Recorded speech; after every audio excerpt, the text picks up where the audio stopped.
여러분 안녕하십니까, 엄성환입니다. 이번 학기 저와 같이 재무관리를 공부를 하게 돼서 굉장히 좀 기쁩니다. 어, 강의 시작 전에 재무관리가 어떤 것이고 우리가 재무관리를 통해서 무엇을 배우는지 한번 간략하게 알아보겠습니다. 첫 번째, 그 재무관리 보시면 재무활동을 통해서 기업 가치를 극대화하는 방법을 연구하는 분야가 바로 재무관리입니다. 재무관리는 그 기본적인 모든 의사결정들이 기업의 가치를 극대화한다는 것입니다. 이거를 조금 더 설명을 드리면, 우리가 이제 밸런스 시트가 이렇게 존재하지 않습니까? 밸런스 시트 존재하고, 이쪽이 자산, 이쪽이 부채, 자본이라고 했습니까? 기업 가치는 요 자산이라는 요걸 이제 기업 가치라고 친다면, V를 부채, 그다음에 자본, 그래서 요게 이제 기업의 이제 가치라고 할 수 있는데, 기업의 가치를 극대화하기 때문에 채권자 지분 같은 경우에도 이제 극대화할 수 있고, 이제 자기 자본도 이제 극대화할 수 있습니다. 그래서 의사결정을 할 때 어떤 의사결정이 요 V를 가장 높이 만드냐, 이것을 이제 배우는 그 과목이 재무관리입니다. 그래서 구체적으로 보면 이제 자본 조달, 투자, 위험 관리의 영역을 얘기한다는데, 저하고 이제 본문에서 좀 공부를 하시겠지만 기본적으로 기업의 가치는 이렇게 우리가 쓸 수 있습니다. 기업이라는 거는 자산을 활용해서 미래의 현금 흐름을 이제 창출하고 있습니다. 영업 활동을 통해서.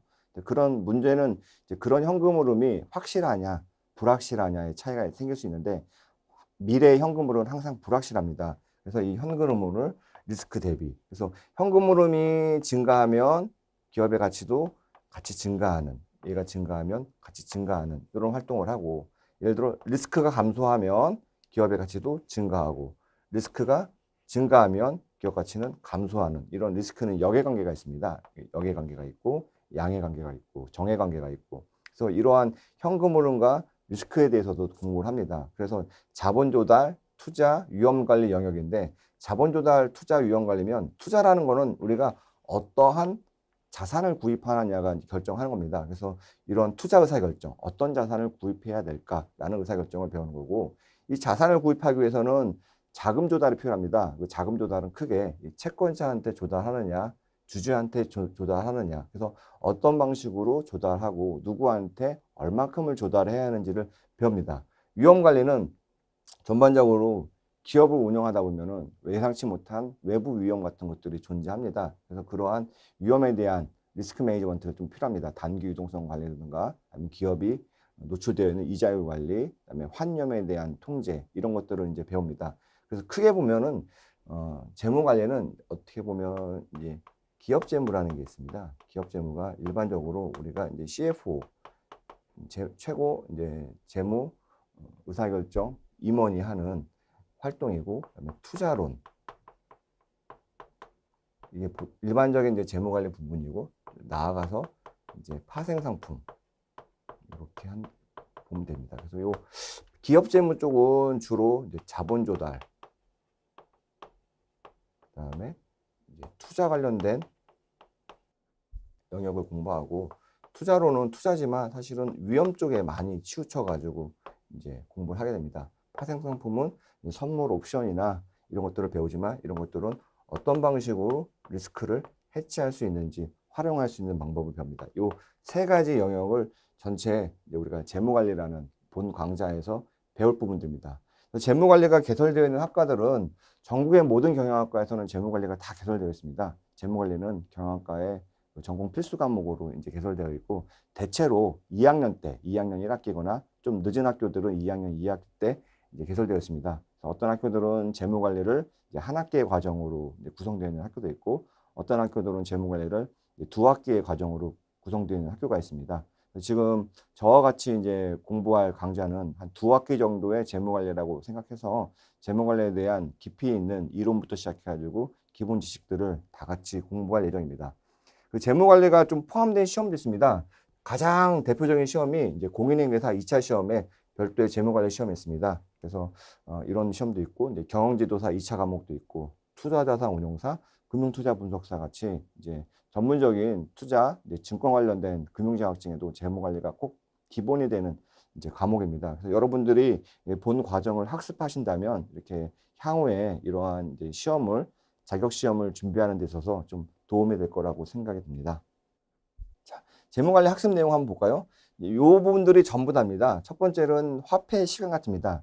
왜 그러냐면 기업이라는 거는 영속적인 기업을 가정합니다. 그러니까 1년, 2년 존재하는 게 아니라 앞으로 30년, 50년, 100년을 존재하기 때문에 현재 화폐 가치와 100년 후의 화폐 가치, 예를 들어 현재 1만 원과 100년 후에 1만 원이 가치가 다르지 않습니까? 이것을 이제 하나의 시점에서 이제 비교를 해가지고 가치를 평가하는 법을 배워야 됩니다. 그래서 화폐 시간 가치는 재무 관리를 공부하는 데 있어서 기본적인 툴이라고 보시면 됩니다. 두 번째는 이제 자본 예산인데 자본 예산은 말이 자본 예산이고 이걸 영어로 하면 캐피탈 버지팅입니다. 기업에서 장기적인 투자에 대한 투자 타당성을 평가하는 겁니다.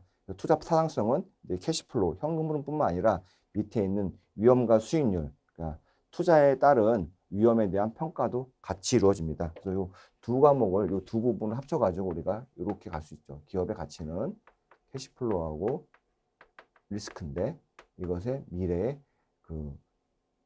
존재하는, 미래에 발생할 수 있는 캐시플로우를 각각에 해당하는 기간의 리스크로 할인해가지고 합해서 나온 현재 가치가 바로 이 기업의 가치입니다. 그래서 2번이랑 3번을 통해 가지고 그렇게 할 수 있습니다.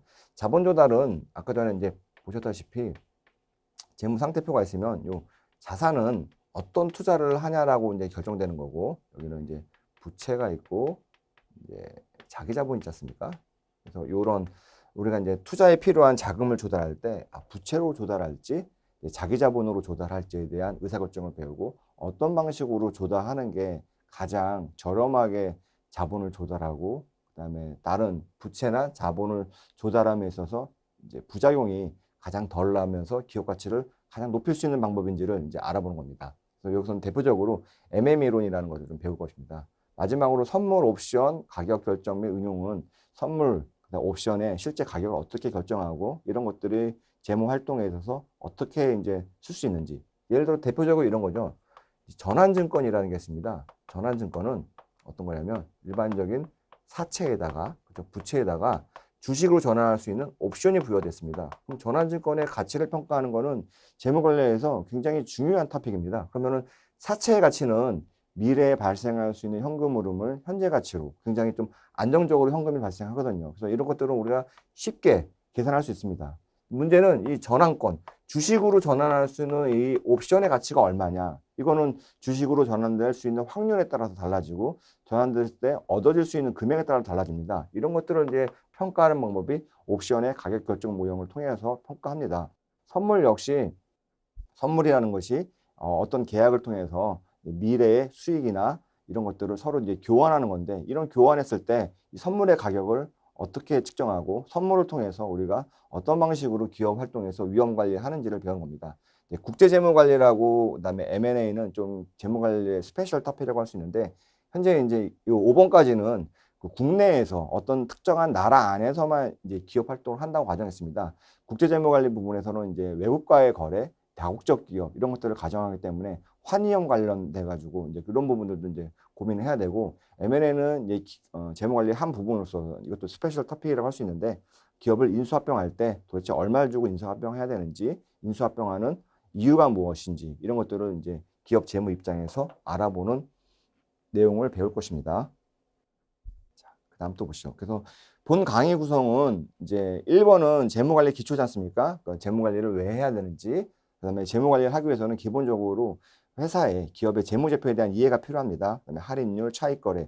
지금 이런 재무관리 기초는 재무관리를 이해하기 위한 툴을 공부하시는 그런 과목이라고 보시면 됩니다. 그래서 초반에 저랑 같이 이 부분들을 공부하실 텐데 상당히 좀 중요한 내용이기 때문에 조금 지루하시더라도 제대로 좀 학습할 필요가 있습니다. 두 번째 자본예산은 화폐 시간 가치, 그다음에 투자 타당성을 평가하는 방법, 그래서 이걸 응용해서 주식이랑 채권을 어떻게 가치 평가하는지 이렇게 배워볼 것입니다. 세 번째는 이제 위험인데 말씀드렸다시피 위험이라는 건 눈에 보이지 않거든요. 눈에 보이지 않는 위험을 어떻게 눈에 보이게 만들 것인지. 그래서 과거에 평균 분산 모델이라는 게 존재했는데 평균 분산 모델을 이용해서 의사결정을 하고 CAPM이라고 해서 실제로 위험을 측정하는 그 방법을 이제 이론을 통해서 배워볼 것입니다. 자본 조달도 이제 정보에 따른 효율적 자본시장, 그러니까 얼마나 정보가 빨리빨리 가격에 영향을 미치냐에 따라서 이제 자본시장이 효율적이다, 뭐 비효율적이다 이렇게 얘기할 수 있는데 이런 것들에 대해서 배울 거고 MM의 뭐 자본구조 이론, 최적 자본구조를 찾는 방법, 그다음에 이 자본구조 이론의 최신 동향들, 주주의 환원 정책, 예를 들어 배당 정책이나 자기 주식을 매입하는 정책, 그리고 이걸 다 통틀어서 기업 전체의 가중평균 자본 비용, 조정 현가법들도 같이 배워볼 토픽입니다. 옵션은 제일 중요한 게 옵션의 가격결정 모형입니다. 이항 모형이라고 이제 단순한 모형도 있고 조금 더 세련되고 이론적으로 탄탄한 블랙시홀드 모형도 같이 배울 겁니다. 그래서 옵션을 응용해서 어떤 방식으로 위험을 해지하고 실물 옵션을 통해서 주식 가치를 평가하는 이런 방법도 같이 배워볼 예정입니다. 장단기 자본 조달 역시도 부채로 조달하고 리스트로 조달하고 운전자본, 단기자본 자본 이건 유동성 관리하는 거죠. 유동성 관리, 장기 자본 조달에 대해서도 배워볼 거고 이제 아까 말씀드렸다시피 이제 M&A, 선물 및 선도거래, 이제 국제재무관리, 수합거래 이런 것에 대해서 배워볼 예정입니다. 재무관리 강의 진행은 기본적으로 이제 이론을 설명드리고 이론에 맞춰서 기본 예제와 문제 풀이하고 한 단원이 끝날 때쯤에 연습 문제 풀이를 할 예정입니다. 연습 문제 중에는 가끔씩 이제 심화 문제도 좀 포함됐기 때문에 뭐 회계사 시험을 준비하시거나 이런 분들한테는 조금 유용하게 다가갈 수 있고 이런 분들이 좀 깊이 있게 학습하시면 좋은 결과가 있을 거라고 생각하고 있습니다. 재무관리 공부 방법. 학생들이 제가 이제 가르쳐 본 결과 경영학과에서 이제 재무관리가 가장 어려운 과목 중에 하나거든요. 실제로 이렇게 어렵지 않은데도 불구하고 이제 어렵게 느껴지는 이유는 첫 번째는 이론에 대한 명확한 이해 없이 문제를 풀기 때문에 문제를 풀면서 내가 이걸 어떻게 접근해야 될지라는 부분들에서 이제 잘 대처를 못하기 때문에 그렇습니다. 그래서 이론에 대해서 철저하게 이해하시고 중요한 건 이론이 엄청 많습니다. 근데 모든 이론이 다 중요한 게 아니라 그 중에서 핵심적으로 중요한 뼈대가 되는 이론 위주로 이해를 하시면 될 것 같습니다. 두 번째는 당연히 이제 강의를 들은 당일 반드시 복습을 해야 될 필요가 있습니다. 예습은 제가 권해드리진 않습니다. 내용 자체가 좀 어렵기 때문에 예습을 한다고 그게 소득이 좀 많이 발생하진 않습니다. 그래서 예습 대신 복습 위주로 학습하시면 좋을 것 같습니다. 마지막으로는 이제 재무관리, 마지막이 아니죠. 세 번째는 재무관리 공부하다 보면은 수식이 많고 증명도 많습니다. 이걸 눈으로만 공부하시면 실제 이제 계산 문제에서 이제 당황하시기 때문에 이거를 직접 공식을 유도해보고 직접 손으로 문제를 풀어보시기를 권해드립니다. 네, 계산 문제를 꼭 풀어보셔야 됩니다. 이게 개념은 이해했더라도 계산 문제를 통해서 내가 이해한 개념이 정확하게 올바른지를 확인할 필요가 있습니다. 이렇게 이제 공부를 하시면 여러분들한테 재무관리가 굉장히 쉬운 과목이 되고 재무관리를 통해서 여러분들이 얻고자 하시는 바를 쉽게 잘 얻으실 것이라고 생각합니다. 그러면 오리엔테이션 마치고 다음 강의부터 강의 들어가겠습니다. 감사합니다.